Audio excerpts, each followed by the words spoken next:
ఓం గణపతి హవామహే జ్యేష్టరాజం బ్రహ్మణస్పత ఆనుష్మదశ శ్రీమహాగణాధిపతయే నమః. సదాశివసమారంభాం శంకరాచార్యమ్యమాం అస్మదాచార్యపర్యంతాం వందే పరాం.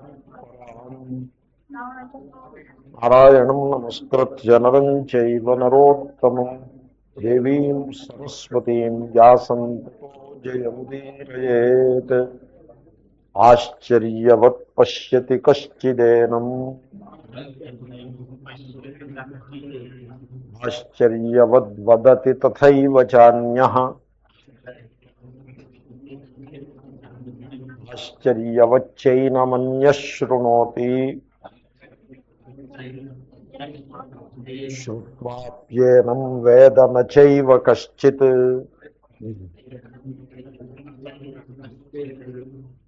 ఆత్మస్వరూపానికి సంబంధించి సర్వము ఆశ్చర్యమే.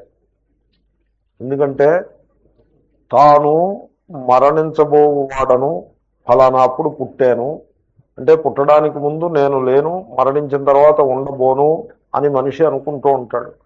కానీ ఏదైతే ఏ ఆత్మస్వరూపము, ఏ నేను అసత్తులాగా అంటే కాలమునకు లోబడి ఉండేదానిలాగా కనపడుతూ ఉంటుందో ఆ ఆత్మస్వరూపము వాస్తవంలో సద్రూపమైంది. ఉన్నది అదియే, ఇంక ఏదీ లేదు. అంత అద్భుతమైన విషయం. మానవులు మాకు ఇంకొంచెం ఆయుర్దాయం ఉంటే బాగుందని అనుకుంటారు. ఎప్పుడైనా గమనించారా అది? మేము ఇంతకాలం బతికాము, ఇంకో కొంతకాలం బతికితే బాగుందని అనుకుంటారు. ఒకప్పుడు నిరాశ నిస్పృహలో ఉన్నప్పుడు ఇంక ఈ జీవితం అంతమైతే బాగుందని అనుకుంటారు. కానీ వాస్తవంలో తనకు పుట్టుక చావు అనేవి తన స్వరూపంలో లేవు అని తెలుసుకోగలిగిన వాళ్ళు చాలా అరుదు. ఆశ్చర్యవత్ పశ్యతి కశ్చిదేనం. అలాగే సంసారం ఇంతకంటే ఆశ్చర్యం మరొకటి ఉండబోదు. ఏదంటే ప్రతివాని యొక్క స్వరూపము, సకల ప్రాణుల యొక్క స్వరూపము సచ్చిదానంద ఘనము, ఆనందపు ఘనము. ముద్దకట్టిన ఆనందమే వాడి స్వరూపం. కానీ సకల ప్రాణులు కూడా ఏదో రకంగా దుఃఖాన్ని అనుభవిస్తూనే ఉంటాయి. తాము దుఃఖము గలవారము అనేటువంటి విధంగానే ప్రతి వ్యక్తి కూడా జీవిస్తూ ఉంటాడు. సో ఈ ప్రతి వ్యక్తికి అనుభవానికి వచ్చే దుఃఖిత్వము గలదో, దుఃఖిత్వము అంటే తాను దుఃఖిని అనే భావన ఏది గలదో అది సుతరాము అసత్యము. అంటే మరి అంతకంటే ఆశ్చర్యం ఇంకేముంటుంది? సో ఈ విధంగా ఆత్మస్వరూపానికి సంబంధించిన సర్వము ఆశ్చర్యమే. దీంట్లో ఇంకో చిత్రం ఏమంటే, శృతి ఈ ఆత్మస్వరూపాన్ని గురించి చెప్తూ యతో వాచో నివర్తంతే అప్రాప్య మనసా సహా అని చెప్తుంది. అంటే ఈ ఆత్మస్వరూపాన్ని వర్ణించటానికి శబ్దమునకు శక్తి లేదు. అసలు నిజానికి శబ్దశక్తి రచించ అని అంటారు. అంటే శబ్దానికి ఉన్న శక్తి చాలా గొప్పది. ఊహకు అందనంత శక్తి శబ్దానికి ఉన్నది.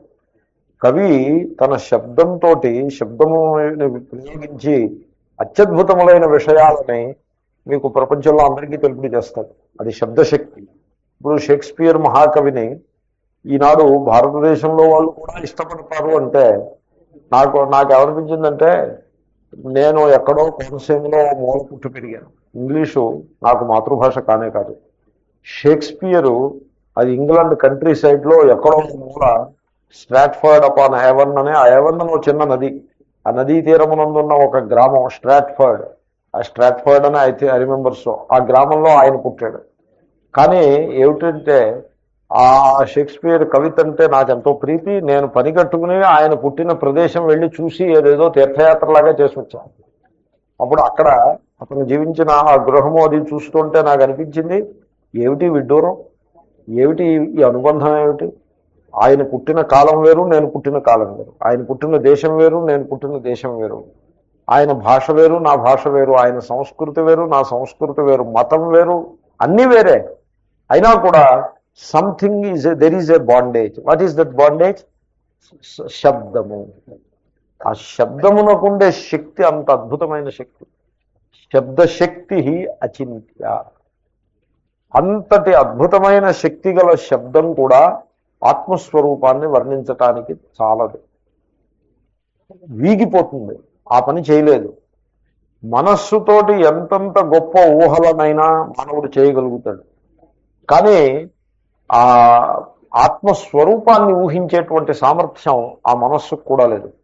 అటువంటి ఆత్మ యొక్క స్వరూపాన్ని గురించి ఒకడు బోధించడం ఒక వింత అయితే, ఆ బోధించిన దాన్ని మరొకడు వినడం ఇంకో వింత, విన్నవాడు బోధించినవాడు ఏదో కింద మీద పడి దాన్ని తెలుసుకోవడం మరో వింత. ఇవన్నీ వింతలే. ఆశ్చర్యవత్ వదతి, ఆశ్చర్యవత్ శృణోతి, ఆశ్చర్యవత్ పశ్యతి. పశ్యతి అంటే తెలుసుకుంటున్నాడు అని. ఇవన్నీ వింతలే. చాలా మంది విని కూడా తెలుసుకోలేకపోతూనే ఉంటారు. ఎందుకంటే మనిషి ఒక లెవెల్లో బతుకుతూ ఉంటాడు.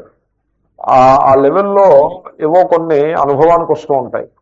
ఆ అనుభవానికి వచ్చేటువంటివన్నీ ఏవైతే ఉంటాయో అవన్నీ సత్యము అనేటువంటి ఒక పెద్ద బంధంలో మనిషి ఉంటాడు. ఆ సత్యత్వ భావన, తాను ఉన్న స్థితిగతులు, తనకు అనుభవానికి వచ్చే సుఖదుఖములు, ఈ రాగద్వేషములు, ఈ కామనలు భయములు, ఇవి సత్యము అని అనుకుంటాడు. చిత్రం ఏంటంటే ఇప్పుడు నేనే ఉన్నాననుకోండి, ఒక 20 సంవత్సరాలు వెనక్కి స్మృతి పథంలో వెళ్ళి, ఆనాడు 20 సంవత్సరాల క్రితం నేను ఏదో యూనివర్సిటీలో ఉన్నప్పుడో లేకపోతే ఏదో ఎక్కడో ఉద్యోగం చేస్తున్న రోజుల్లోనో నా మనస్సులో ఉన్న కామనలు ఏమిటి, భయాలు ఏమిటి, ఎటువంటి ఆస్పిరేషన్స్ ఉండేవి, ఎటువంటి అనుభవాలు ఉండేవి, ఎటువంటి వాల్యూస్ ఉండేవి అని చూసుకుంటే అవన్నీ కూడా every one of them is replaced today. ఆనాడు దేనిని నేను అభిమానించానో దాని యందు ఈనాడు ఏమీ శ్రద్ధ ఉండదు. ఆనాడు దేనికి భయపడ్డానో ఆ భయపడ్డం వ్యర్థము, అనవసరంగా భయపడ్డానని నాకు తెలుస్తూ ఉంటుంది. ఆనాడు దేనికి నేను విలువనిచ్చానో అది విలువనీయదగ్గది కాదని తెలుస్తూనే ఉంటుంది. ఆనాడు దేన్ని పట్టుకున్నానో అది చేయి జారిపోయింది, పట్టుకున్నా ఆగేది కాదని నాడు తెలుస్తూ ఉంటుంది. ఒక్క పిసరు జీవితాన్ని నెమరు వేసుకోగలిగితే మనము వేటిని ఏది సత్యములని అనుకుని జీవితంలో అడుగు ముందుకు వేస్తూ ఉంటామో అవన్నీ కూడా మిథ్య అని మనకు తెలుస్తుంది.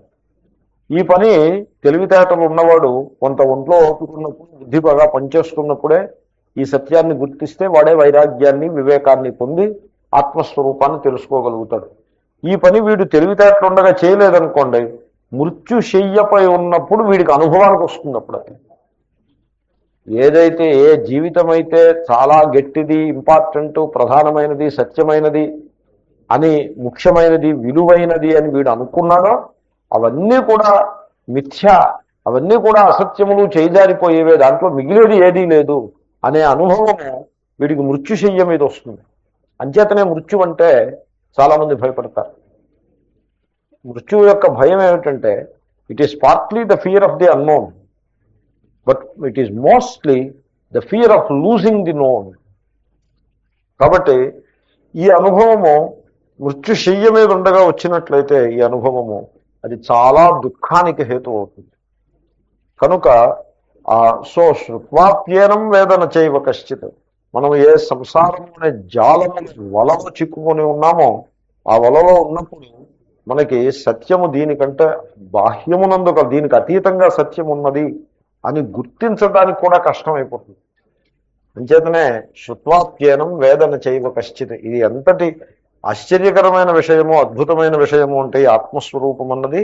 దీనిని విన్నవాడు కూడా విని విని విని కూడా తెలుసుకోకుండానే అలాగే అజ్ఞానిగానే మానవుడు మిగిలిపోతున్నాడు అని అంటాడు శ్రీకృష్ణుడు. కాబట్టి చాలా ఆశ్చర్యకరమైన విషయము. దాని మీద భాష్యంలో లాస్ట్ పేరా చూస్తూ ఉన్నాము. అందాము, అథవా యోయం ఆత్మానం పశ్యతి స ఆశ్చర్యతుల్య. ఇంకో రకంగా ఎలా చెప్పచ్చు అంటే ఆశ్చర్యము వంటి వాడు, ఆశ్చర్యవత్. ఎవడు ఆశ్చర్యము వంటి వాడు ఎవరండి? ఆశ్చర్యం అంటే అద్భుతం. వీడు అద్భుతం లాంటి వాడు.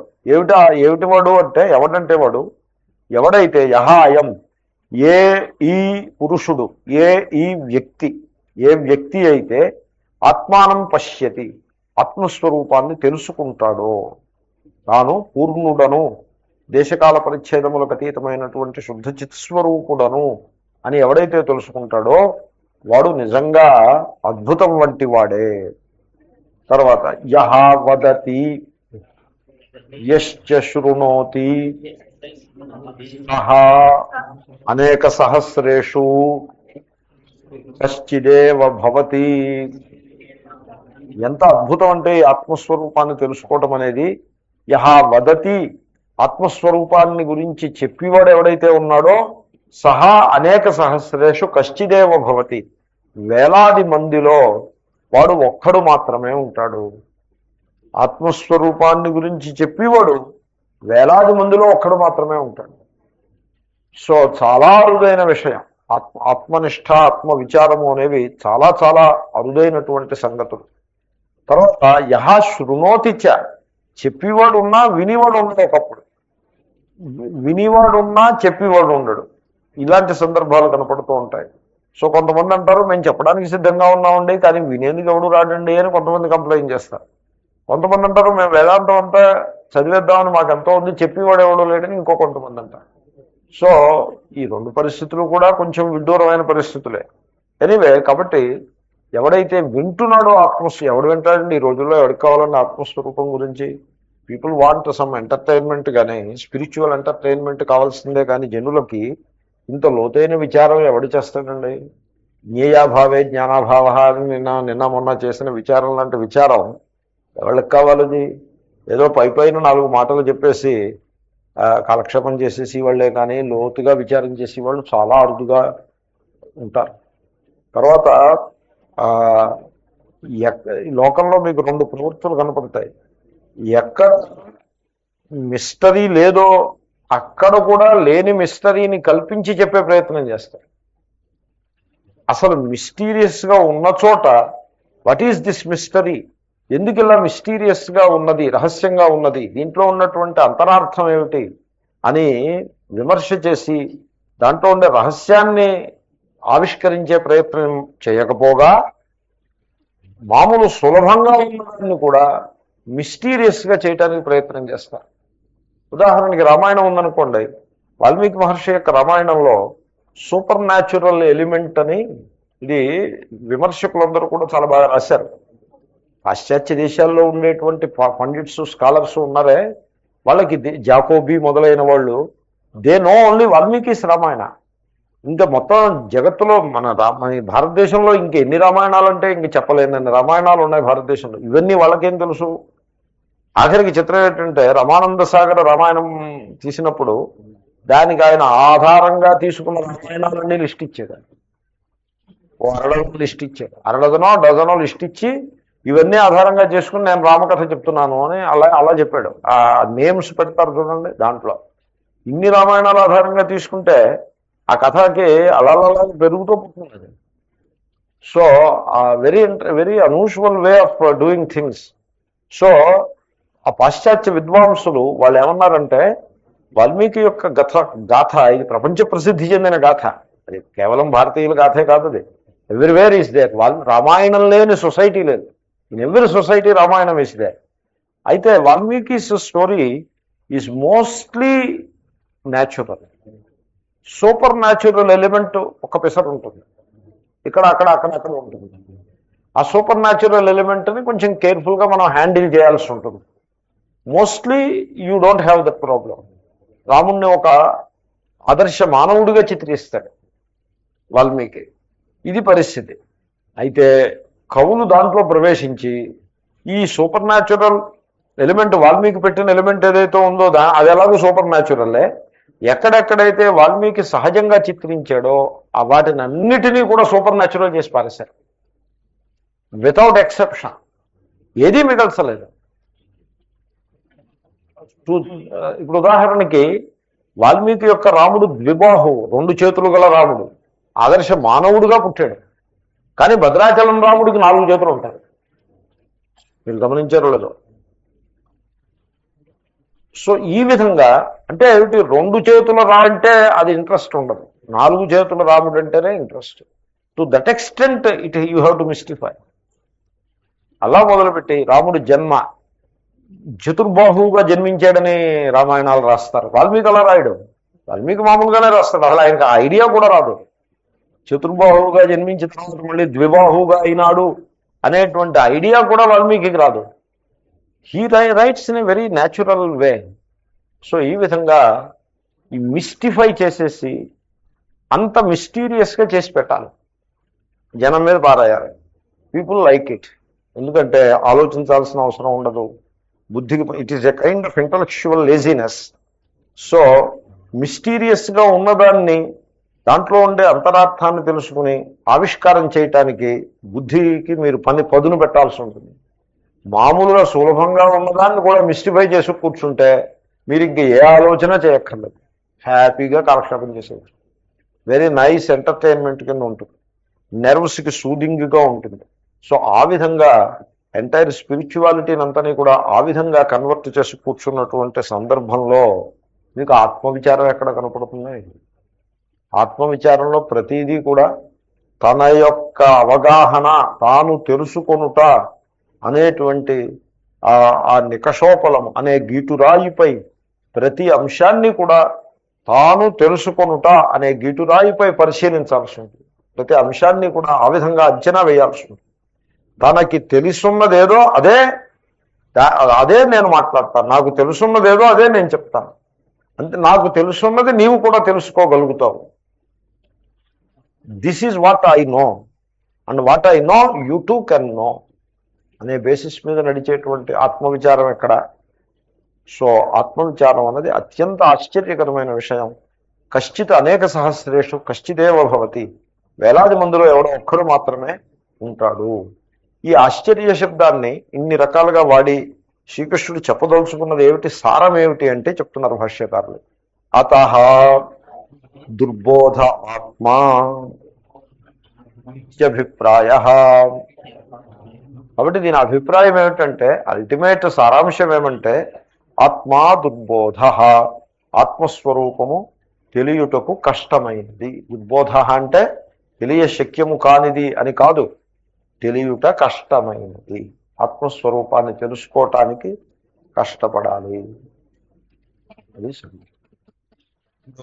ఏదైనా జీవితంలో ఒడిదుడుకులు అనేవి వస్తాయి. ఏదైనా ఒడిదుడుకులు వచ్చాయనుకోండి, ఒడిదుడుకులు రాగానే ఇవి అనేక రకాలుగా జీవితంలో వచ్చేటువంటి సమస్యలను అనేక రకాలుగా మనం ఎదుర్కొనవచ్చు. మనోబలంతో జీవితం అన్న తర్వాత వస్తూనే ఉంటాయి అనేటువంటి ప్రసాద బుద్ధితో, యాక్సెప్టెన్స్, దాన్ని అంగీకరించి మనకి లభించిన దాన్ని మనం అనుభవించాల్సిందే అనేటువంటి ఒకనొక యాక్సెప్టెన్స్ బుద్ధితోటి, accept what cannot be changed అనే ఒక ఫిలసాఫికల్ ధోరణితో దాన్ని స్వీకరించి, ఆ కష్టాన్ని ఎప్పుడైతే you accept it and you meet it, you meet it ఆ ఫేస్ స్ట్రైట్గా మీరు ఎప్పుడైతే దాన్ని మీట్ చేస్తారో అప్పుడు దాంట్లో ఉన్నటువంటి ఆ నొప్పి బాగా తగ్గిపోతుంది. దానివల్ల కలిగేటువంటి ఆ దుఃఖము కూడా, దానికి ఉండే పంచ్ బాగా తగ్గుతుంది. ఇప్పుడు క్రమంగా that loses its power to hurt you. ఆ విధంగా దాన్ని హ్యాండిల్ చేసి దాంతో జీవిస్తూ అలాగా జీవితాన్ని తన అధీనంలో పెట్టుకుని ఉండటానికి అదొక పద్ధతి. అది ఆ రకమైన మనోబలం, అది ఆత్మవిచారం వల్ల లభిస్తుంది. అలా కాకుండా జీవితంలో పిసరంత ఒడిదుడుకు రాగానే వెళ్ళిపోయి ఎవరి కాళ్ళలో పట్టుకునే తాయెత్తో ఏదో తెచ్చుకునే ఎవడు పడితే వాడు. సమాజం ఎలా ఉందంటే, ఇప్పుడు ఏదైనా కొంచెం నడువు నొప్పి వచ్చిందనుకోండి, కొబ్బరి నూనె మంత్రించేస్తే నీ నడువు నొప్పి పోతుందంటే వెళ్ళిపోయి అక్కడ క్యూ కట్టేయడం. క్యూదే ఉందిలేండి, 1.05 బిలియన్ పీపుల్. క్యూలు ఎక్కడ పడితే అక్కడ క్యూలు ఉంటాయి. Queue is not the issue. So ఎక్కడ పడితే అక్కడ మనం ఒక ధర్మానికి చెందిన వాళ్ళం, ఈ ధర్మంలో మనం జీవిద్దాం అనే పట్టుదల కూడా లేదు. ఎవడో వచ్చి కొబ్బరి నూనె మంత్రించి ఇచ్చి నువ్వు మతం మార్చుకుంటే నీ నడువు నొప్పి తగ్గుతుందంటే, వీడి నడువు నొప్పి తగ్గడం కోసం మతం కూడా మారిపోతుంది. ఆ లెవెల్కి డైల్యూట్ అయిపోయి ఉన్నది పరిస్థితి. ఎనీవే, వెరీ ఇంట్రెస్టింగ్ థింగ్, జీవితాన్ని ఆ ఆత్మస్వరూపం యొక్క అవగాహన ఉన్నవాడు ఫేస్ చేయగలడు, కానీ ఆత్మస్వరూపం యొక్క అవగాహన లేనివాడు జీవితాన్ని ఫేస్ చేయలేడు. జీవితంలో ఇది ఆనపకాయ బుర్రని నేలకు పరిస్తే, సముద్రంలో ఆనపకాయ బుర్ర మానేసారనుకుని ఏమవుతుంది? ఓ తరంగం వచ్చినప్పుడు తేలుతుంది, మరో తరంగం వచ్చినప్పుడు ములుగుతుంది. మళ్ళీ తేలుతుంది, మళ్ళీ మురుగుతుంది. అలాగే సుఖ దుఃఖాల ప్రవాహంలో పడి కొట్టుకుపోవడానికే పనికొస్తారు. కానీ ఆత్మవిచారము లేనిదే వ్యక్తి ఎన్నడూ వికాసాన్ని చెందలేడు. There is no question about it. ఆత్మవికాసము లేని ఇన్స్టిట్యూషన్స్, ఆ తర్వాత హ్యూజ్ పర్సనాలిటీస్, పెద్ద పెద్ద సూపర్ స్ట్రక్చర్స్ ఇవన్నీ ఉన్నాయే, ఇవన్నీ ఊరికే they serve a very superficial purpose. They do not touch the bottom of the human beings nature.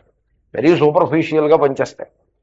ఊరికే ఏదో గతానుగతికో లోక అన్నట్టుగా దానికోసం మనకు వస్తాయి తప్పిస్తే మనిషి తన యథార్థ స్వరూపాన్ని తెలుసుకున్న నాడే కృతార్థుడవుతాడు.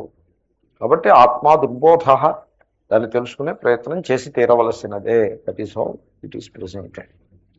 తర్వాత దేహీ నిత్యమవధ్యోయం దేహే సర్వస్య భారత తస్మాత్ సర్వాణి భూతాని నత్వం శోచితుమర్హసి. నేను మీకు మనవి చేసా 11వ శ్లోకం దగ్గర నుంచి 30వ శ్లోకం వరకు ఆత్మ విచారము, దీనికి సాంఖ్య యోగము అని పేరు. 20 శ్లోకాలు ఇవి. 20 శ్లోకాల్లో మొత్తం ఆత్మ విచారం అంతా కూడా ఇమిడి ఉన్నది అని మనవి చేశా.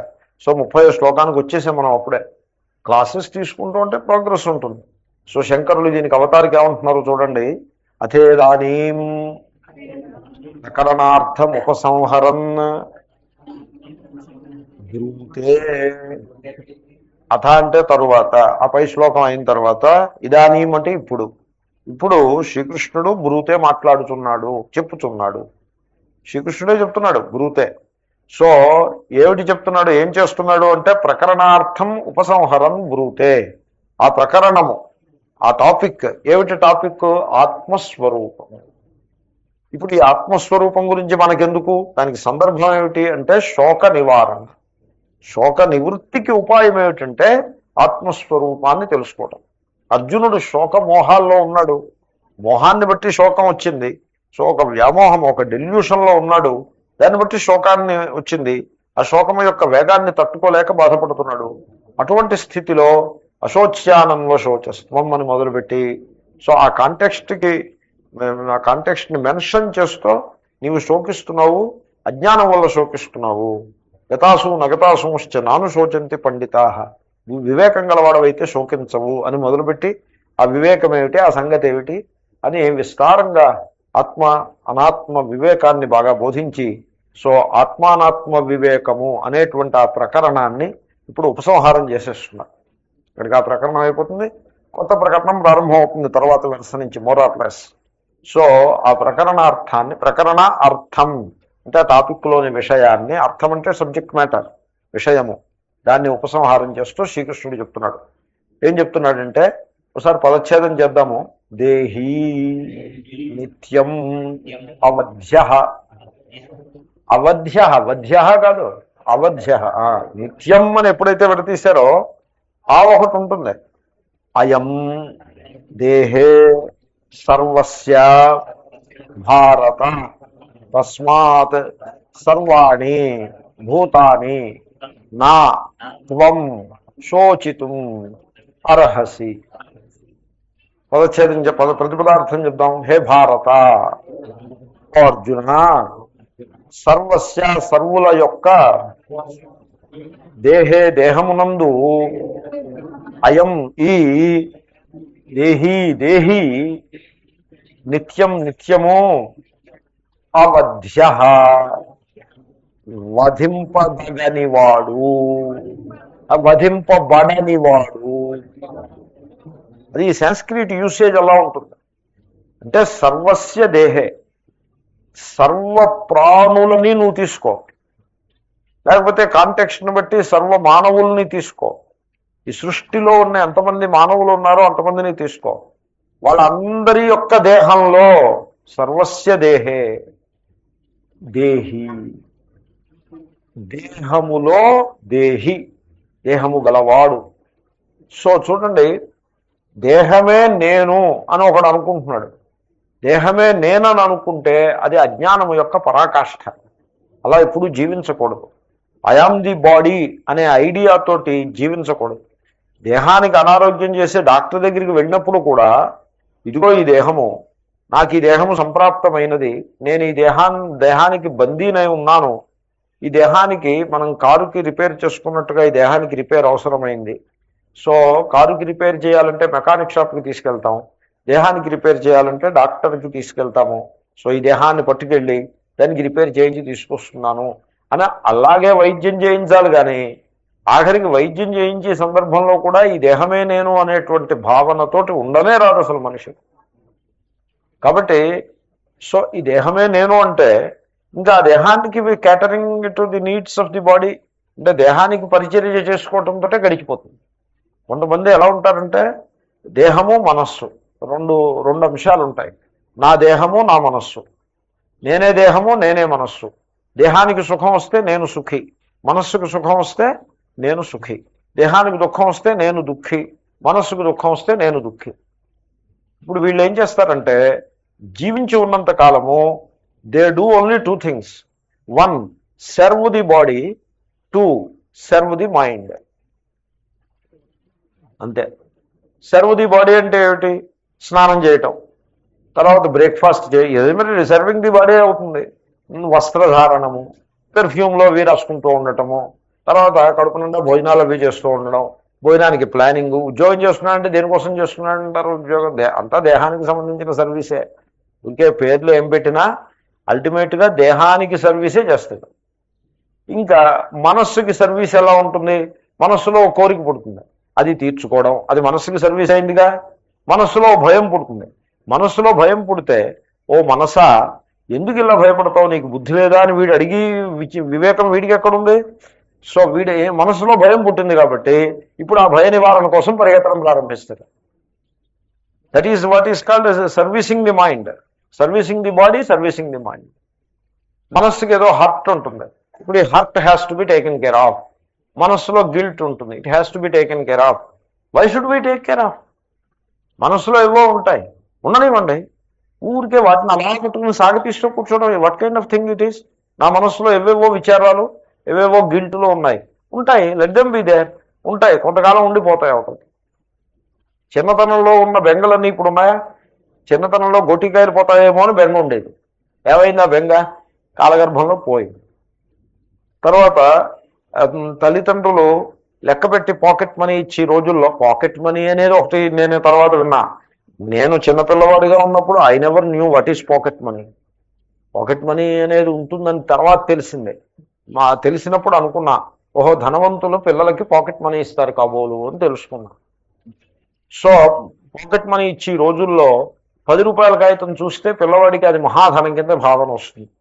అదే వాడు ఉద్యోగం చేసుకుని 10,000 సంపాదించేప్పుడు 10 రూపాయల కాగితం మీద విలువ పోతుంది. కాబట్టి మన జీవితంలోనే మన విలువలే అలా నిరంతరం మారిపోతూ ఉంటాయి. కాబట్టి ఏ వయస్సులో ఆ వయస్సులో, ఏ వయస్సులో ఉన్నా కూడా ఆ మనస్సులో ఉండేటువంటి కామనలని పరిపూర్తి చేసుకునే ప్రయత్నం. ఒక కామన పుట్టిందనుకోండి, let it be there, why should I bother about it అని. Is he ready to ignore it? No, it is a demand from the mind and it should be fulfilled. And fear is also another kind of a demand. Fear is a demand only. I'm afraid of this, take care of this fear, the source of this fear. అదిగో ఫలానా వాడి మూలంగా నాకు భయం ఉన్నది కాబట్టి do something about it అని మనస్సు డిమాండ్ చేస్తుంది. వీడు ఆ డిమాండ్ వెంటబడిపోతుంది. సో ఈ విధంగా దేహానికి మనస్సుకి సర్వీస్ చేయడంతో వీడి జీవితం అంతా 100 ఏళ్ల జీవితం, 90 ఏళ్ల జీవితం పూర్తయిపోతుంది. అలా ఎందుకు బతుకుతున్నాడు అంటారు మనిషి? అలా ఎందుకు బతుకుతున్నాడంటే నేనే దేహము అని అనుకోబట్టి. ఎప్పుడూ అలా అనుకోకూడదు. నేనే దేహము అని ఎన్నడూ అనుకోకూడదు. One should never live with the I am the body idea. One should as early as possible come out of this identification with the body as early as possible. In fact మీకు నేను ఒక మాట చెప్తాను, మీరు దేహాభిమానాన్ని వేడనంతసేపు, కనీసం దేహాభిమానము మీ పరిశీలనకు పెట్టనంత వరకు, అంటే ఈ దేహమే నేనా, హౌ అనే అంశాన్ని మీరు ధ్యాన మార్గంలో పరిశీలనకు పెట్టనంత వరకు మీరు అధ్యాత్మ రంగంలో మొట్టమొదటి అడుగు కూడా వెయ్యలేదు. ఇంకా ఐసా బాత్ హై, ఇట్ ఈజ్ లైక్ దాట్. కాబట్టి ఊరికే ఏవో పెద్ద పెద్ద స్ట్రక్చర్స్ కట్టేస్తే ఏమైపోలేదు. The structures don't mean anything. A huge super structure around ignorance, it is not going to save anybody. కాబట్టి ది వెరీ ఫౌండేషన్ అజ్ఞానం మీద పెట్టుకుని మీరు ఊరికే స్ట్రక్చర్స్ కడితే ఏమైనట్టు అక్కడికి. కాబట్టి దేహము దేహి, దేహము దేహి, there is a clear distinction between the two. సర్వస్య దేహే దేహి. ఇప్పుడు మీకు ఉదాహరణ చెప్తా. ఒక వ్యక్తి ఉన్నాడు, హీఈస్ క్రయింగ్. ఇక్కడ శోకమేగా టాపిక్. తస్మాత్ సర్వాణి భూతాన్ని నత్వం శోచితం అర్హసి. సో ఆ వాక్యం అనేసిద్దాం. తస్మాత్ అందువలన త్వం నీవు సర్వాణి సకలములైన భూతాని ప్రాణులను గురించి శోచితం శోకించుటకు నా అర్హసి తగవు. కాబట్టి నీవు ఏ ప్రాణి గురించి అయినా సరే శోకించటానికి వీలు లేదు, శోకించడానికి సందర్భం లేదు. You don't, it is unbecoming of you that you cry about some other life forms. So and so person has died అని వీడు దుఃఖిస్తూ ఉంటాడు. లేకపోతే సర్వాణి భూతాన్ని, కొంతమంది కుక్క పిల్లల కోసం, ఎలక పిల్లలు కాదు, పిల్లి పిల్లల కోసం దుఃఖిస్తారు. కుక్క పిల్లల కోసం, పిల్లి పిల్లల కోసం దుఃఖిస్తారంటే మీకు ఆశ్చర్యంగా అనిపిస్తుంది, మీరు నవ్వుతారు. ఎందుకని? It is a joke for you because you are in India. But when I say this in America, వాళ్ళు నవ్వరు, గ్రిమ్ ఫేస్ తో చూస్తారు. Because it is not a joke, it is the reality.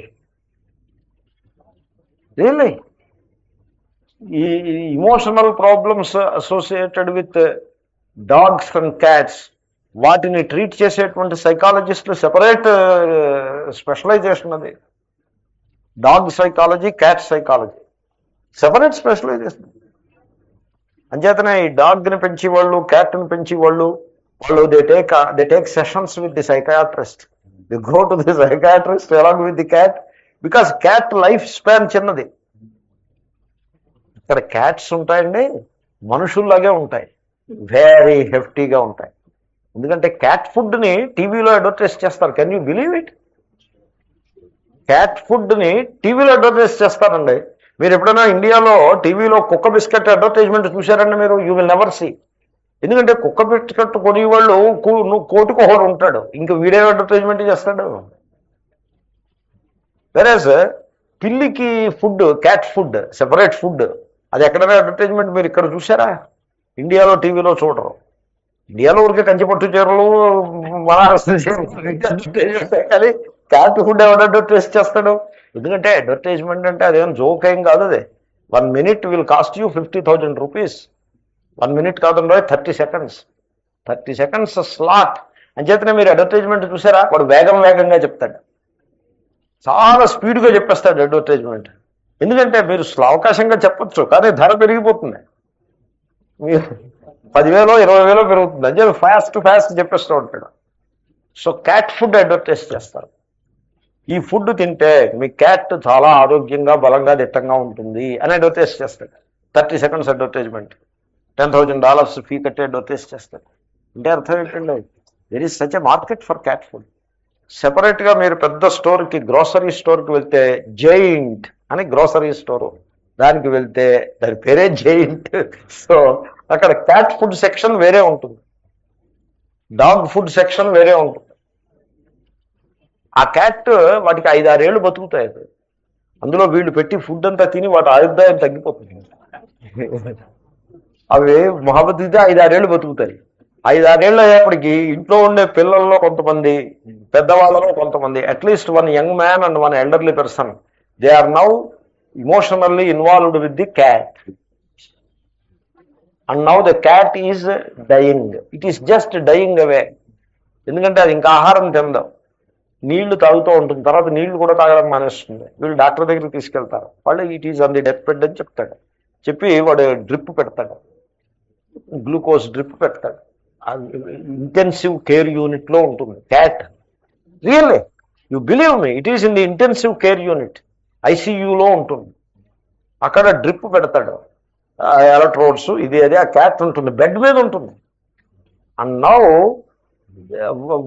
one child, some 10 years old girl or boy, ఆ child it is in utter distress.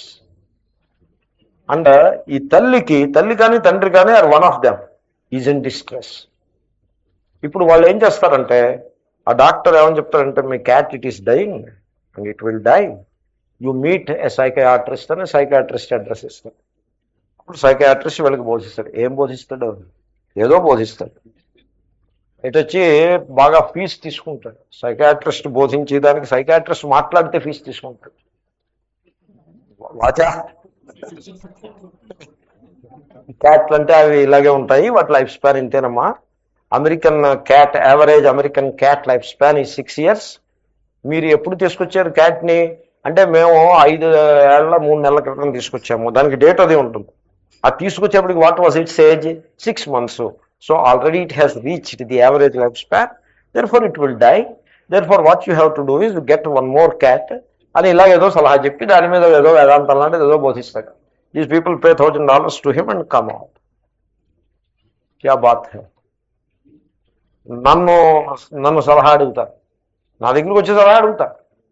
Cat ఐసీయూలో ఉందండి స్వామీజీ, చాలా సైకలాజికల్గా చాలా డ్రామాలో ఉన్నాము, వాట్ డూ యూ సే అని అడుగుతా.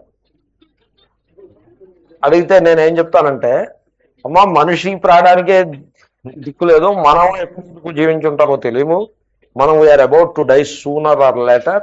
మనం క్యాట్ ప్రాణానికి మనమా పూచీదారులము, ఆ పరమేశ్వరుడు అన్ని ప్రాణులతో పాటు ఈ క్యాట్ని కూడా తీసుకెళ్తాడు, మీరు ధైర్యం చెక్కబెట్టాల్సి ఉంటుంది అని ఏదో చెప్పాను నేను. చెప్తే అసలు ఎందువల్ల ఇలా అవుతుందండి అని మళ్ళీ దాని మీద గౌరవించారు. What is all this? So సర్వాణి భూతాన్ని నత్వం శోచితుమర్హసి.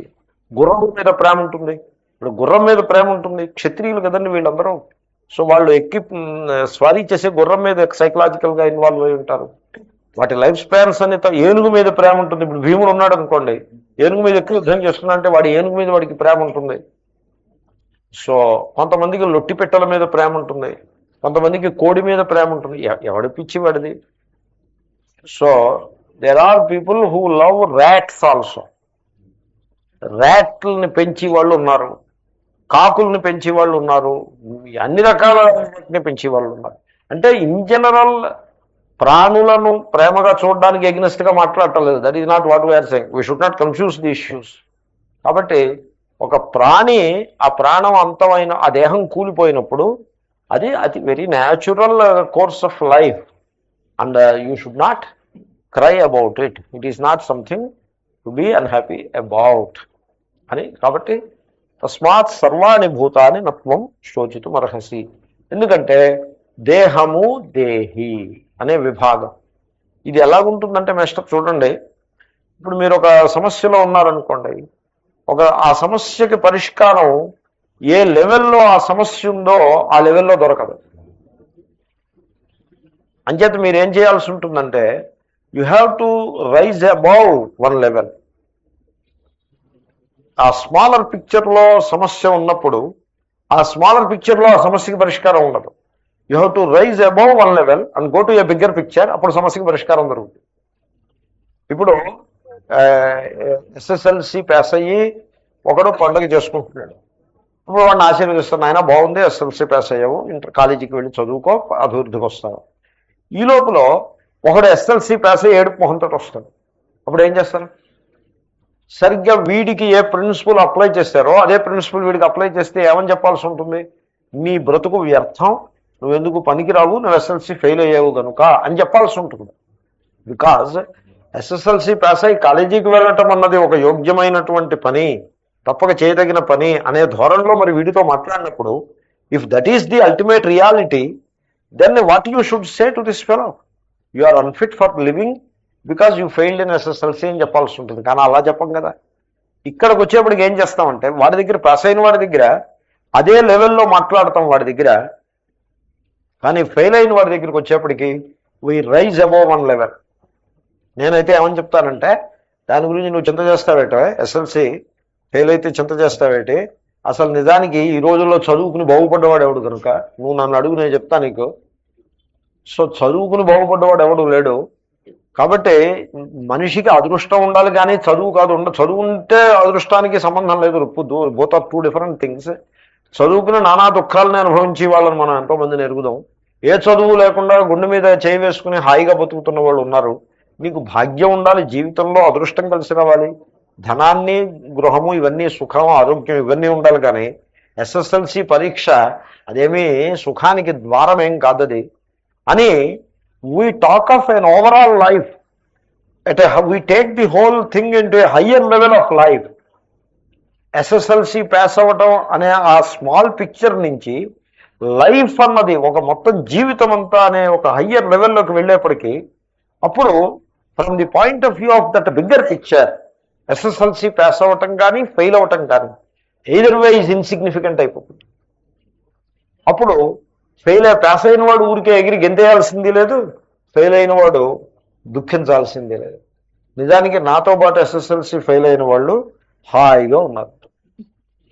ఎస్ఎస్ఎల్సి పాస్ అయ్యి నేను ఉద్ధరించిందేమో నాకేమీ తెలియలేదు, కానీ ఆనాడు అలా అనిపించలేదు. ఆనాడు ఏమనిపించిందంటే మనం ఎస్ఎస్ఎల్సి పాస్ అయ్యి ఉద్ధరించామనిపించింది, వీడు ఫెయిల్ అయ్యి అది దురదృష్టవంతుడు అనిపించింది. ఈ పాస్ అవ్వడం అదృష్టము కాదు, ఫెయిల్ అవ్వడం దురదృష్టము కాదు అని తెలియటానికి ఒక 10 ఏళ్ళు పట్టింది. కాబట్టి ఏ లెవెల్లో ఉన్నామో అదే లెవెల్లో ఉండి పరిష్కారం కోసం అన్వేషించటము అది చాలా నేరో మైండెడ్నెస్, చాలా దూరదృష్టి లేకపోవటం, విశాలమైన దృక్పథం లేకపోవటం, ఫిలసాఫికల్ యాటిట్యూడ్ టువర్డ్స్ లైఫ్ లేకపోవటం అంటారు దాన్ని. అలా ఎప్పుడూ ఉండకూడదు. కాబట్టి లెవెల్ పెంచాలి. ఒక లెవెల్ హయ్యర్ లెవెల్కి వెళ్తే మీకు జీవితానికి పరిష్కారం, సమస్యకి పరిష్కారం దొరికేస్తుంది. శ్రీకృష్ణుడు ఆ పని చేస్తున్నాడు ఈ శ్లోకంలో. ఏమిటంటే దేహము దేహి. దేహము అనే లెవెల్లో పరిష్కారం లేదు. ఒక మనిషిని మనం ప్రేమించే మనిషి ఉన్నాడండి, ఆ మనిషి ప్రాణం పోయింది, మనిషి మరణించినాడు. మరణిస్తే మీరేం చేస్తారు? మనం దేహమే మనిషి అని అనుకుంటాం. అనుకుని మనిషి మరణిస్తే అదిగో ఆ రూపము, ఆ ఆకారము మన ముందు లేదు అని వియోగ దుఃఖాన్ని అనుభవిస్తూ ఉంటాడు మనిషి. అంచేతనే కొంతమంది ఏం చేస్తారంటే మనిషి చచ్చిపోయినప్పుడు ఆ బాడీ మీద పడి ఏడుస్తారు. ఎందుకని? Because it is the person whom I loved and that body identified person is no more. Because it is clear, it is obvious that this body is not going to remain intact, it is going to disintegrate. కాబట్టి it is body identified person అని దేహమే లెవెల్లోనే ఉంటే దుఃఖమే తప్ప మరొకట్లేదు. ఇంకో కొంతమంది ఏం చేస్తారంటే ఆ బాడీని భద్రం చేసి పెడతారు. ఎవడో చెప్తాడు వీళ్ళకి 3 నెలల తర్వాత ఆ బాడీ తిరిగి లేచి వస్తుందని చెప్తాడు. బాడీని భద్రం చేసి పెడతారు. బాడీని భద్రం చేయడం ఇల్లీగల్, చుట్టుపక్కల వాళ్ళకి తెలిస్తే దెబ్బలాడతారనే రహస్యం చేస్తారు. ఏవేవో పిచ్చిలు, అనేక రకాల పిచ్చిలు ఉంటాయి. కాబట్టి మామూలుగా సర్వసాధారణంగా జనులు చేసేది ఏమిటంటే when the body is dissolved they cry. For a month they cry, for a year they cry, for 10 years, for a long time they cry. ఎందుకని? నేను ప్రేమించేటువంటి ఏ తత్వము గలదో, వ్యక్తి కలదో, ఆ వ్యక్తికి దేహానికి భేదము లేదు. ఇన్ దట్ లెవెల్ సమస్య ఉన్నది, శోకం ఉన్నది. ఎందుకని? బాడీ డిజాల్వ్ అయిపోయింది. కాబట్టి ఇంకా ఆ లెవెల్లో పరిష్కారం కూడా లేదు. ఆ solution, there is no solution. Solution ఉందని ఎవడైనా చెప్తే he is bluffing. Because you cannot undo the past. ఏదైతే జరిగిపోయిన ఘటనని మళ్ళీ క్లాక్ని వెనక్కి తిప్పడం అన్నది సినిమాల్లోనే కుదురుతుంది. అలాగా ఆదిత్య 36 ఏదో అలాంటి సినిమాల్లోనే కుదురుతుంది, కానీ ఎక్కడ పడితే అక్కడ కుదరదు. అలా ఎవరో చెప్తే విన్నాను నేను. వాడు ఏం చేస్తాడంటే 1970లో ఉంటాడు, వాడి దగ్గర టైం క్లాక్ అనో ఏదో ఒక మహిమాన్వితమైన ఒక క్లాక్ ఒకటి ఉంటుంది. ఆ క్లాక్లో 1970 అలా వెనక్కి 1540 అని కూడా రాసి ఉంటుంది. వాడు ఆ ముళ్ళును అక్కడ పెడతాడు. పెట్టగానే వీడు శివాజీ మహారాజ్ పరిపాలిస్తున్న కాలంలోకి వెళ్ళిపోతాడు. అలాగేమీ it won't happen like that. ఇదే సినిమా కాదు, జీవితం అంతా ఇదికే కవి యొక్క కల్పన. కాబట్టి ఒక మనిషి మరణించాడు అంటే you cannot reverse the process, there is no question. లేదండి కొంతమంది ఏమంటారంటే ఏవో కథ చెప్తారు, అదేమిటండి మీరు రివర్స్ చేయలేరంటారు ఏంటండి, పుండరీకుని కుమారుడు మరణించినప్పుడు ఎవరో మహాత్ములు వచ్చి ఆశీర్వదిస్తే వాడు మళ్ళీ బతికాడని చెప్తారు. ఇది ఈయన చూసి వచ్చినట్టుగా. అరే that is a story and it must have some other message. And why do you take the story literally? It's not like that. A person is dead అంటే, డెత్ అంటే అర్థం ఏంటో తెలుసునండి. Death means a state from which there is no coming back.